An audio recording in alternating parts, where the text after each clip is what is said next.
軍啦，如果講歷史咧，都接近好似話就係到10歲。我哋一個喺我哋童軍總會裏邊，18女係一個好出色嘅女團嚟嘅，同埋係一個好完整嘅女團。因為你睇下首先啦，你會睇到唔同嘅支部，我哋有小童軍啦、幼童軍、童軍啦、資深資童軍同埋呢個樂童軍。其實即係話童軍嗰個級數咧，我哋係由最低至到最高咧，都會喺聚集話喺今日呢個聚會裏邊。咁如果大家同學係能夠喺呢個18女裏邊咧成長咧，你可以真係由小童軍一路去到樂童軍，你都可以咧一步一步咁樣進升上去。不過大家首先喺童軍裏邊咧，點解要加入童軍？你加入童軍嘅目的係乜嘢咧？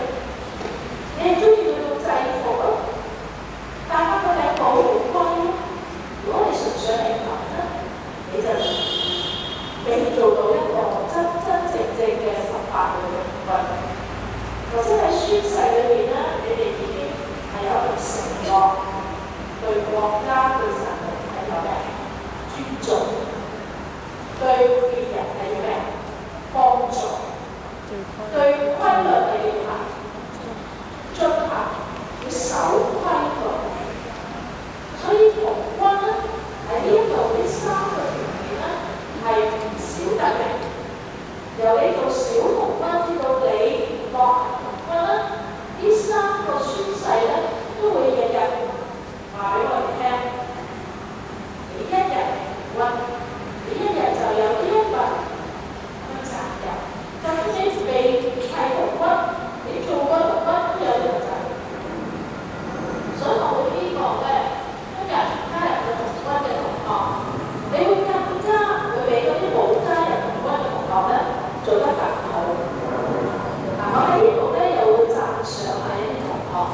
其實個同學咧我都認識，因為呢度由小童軍至到樂行童軍，甚至而家嘅樂童軍，都好多都係我嘅學生。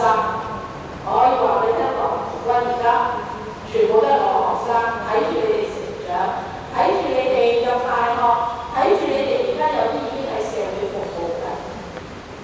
佢哋加上咧，佢哋除咗自己喺童軍裏面做得好，亦都有好多童軍好有心。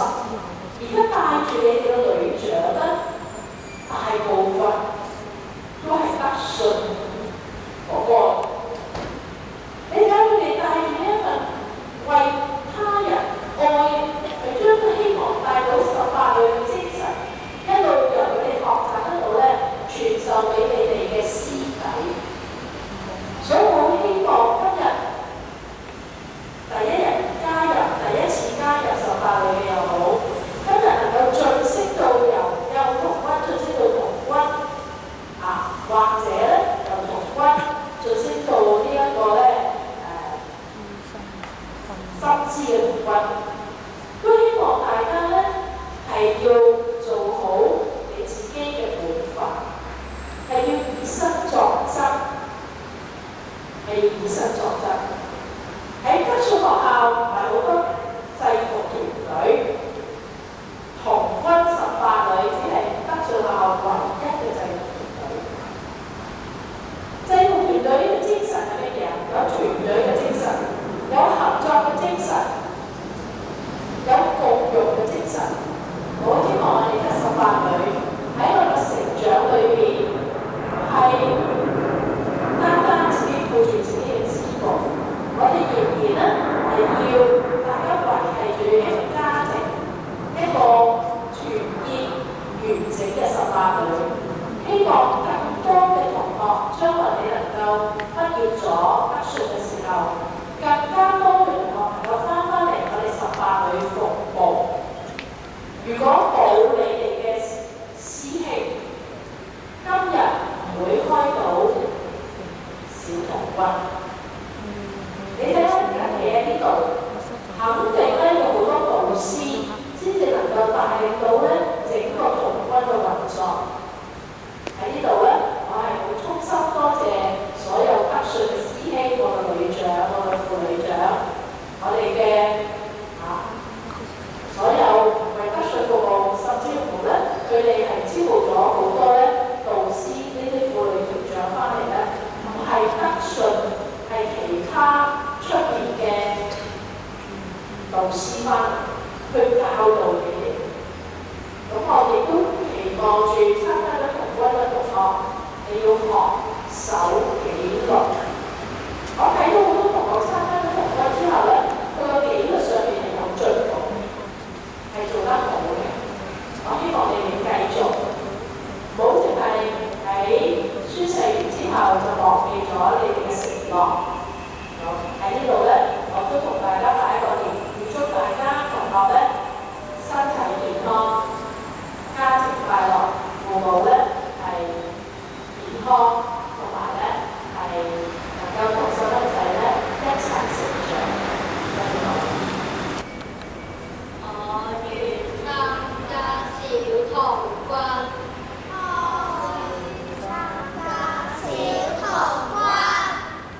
愛神、愛人、愛國家。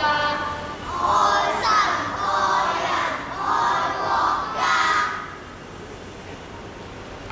現在由模範幼童軍陳家明帶領所有嘅幼童軍成員及幼童軍團領袖復念誓詞。Go, after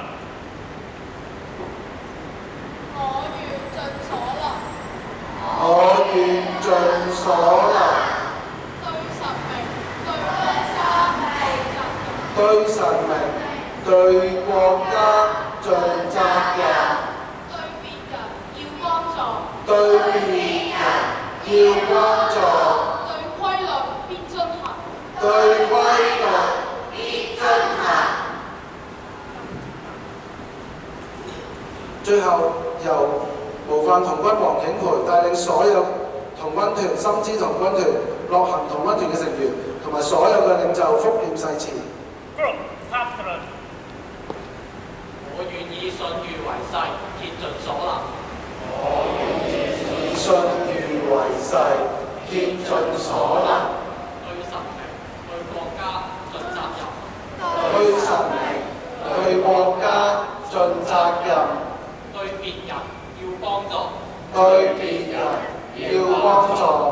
對規律必遵行。對規律必遵行。